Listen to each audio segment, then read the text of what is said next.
Hello, gardening friends. Welcome to Backyard Basics. I'm John Dromgoole, and this is Neil Schmidt. So, Neil, we're going to talk about variegated plants today because we see them everywhere, but we don't know some of the history or the background of them, and it's always hard to tell a little bit, too. Absolutely. Yeah. So, some of them, many of them are man-made. Yes, many of them are grown, like these here for genetic mutations. Yeah. They're grown, and so many of them are produced that one in 100 or a few thousand will actually have a slightly different characteristic, and then they propagate that one. And genetic mutations means that we made the change. Yes. Yeah. And so that's probably true with this ficus. It's hard to say sometimes because that could have been a found plant and then propagated. Absolutely. But those things don't come along with it unless you do a bunch of research. But nonetheless, it's a very attractive plant. Absolutely. Adds a lot of good color. Yeah. Here's another one that's a common house plant right here, and that's the pothos ivy.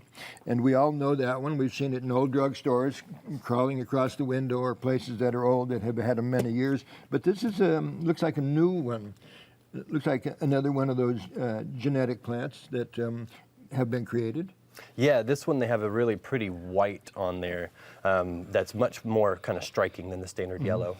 And so these can vary in size, can't they? Depending on the light source, you get more green or more variegation in it. Exactly, it can vary, absolutely. And there's a naturally occurring one, that little agave right there. I'm sure that was a found plant, and it grows into a nice large one also. These guys can get very big. There's some beautiful large agaves out there that have that coloration to them. Very striking. Yeah, I like those a lot.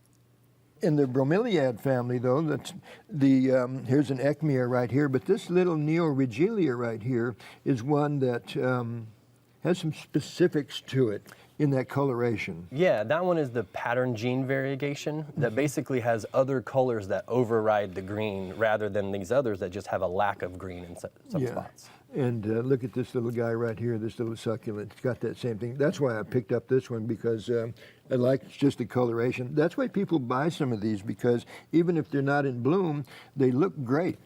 This is an Apician, that's a cyclamen right there, and both of these plants have like little air bubble sacs underneath the leaves, right? Exactly. Where that coloration is different, it's not a pigment, it's actually just a little bit of air that reflects the light differently. Yeah. So, so these are about 4 different categories of variegated plants that we all enjoy when we go into the store, and we like them, we pick them, but we don't know some of that background like we talked about today. That's a very interesting part of it too. But nonetheless, they're beautiful plants, they're nice to collect, and I think we both enjoy them. Absolutely. Yeah. For Backyard Basics, I'm John Dromgoole. We'll see you next time.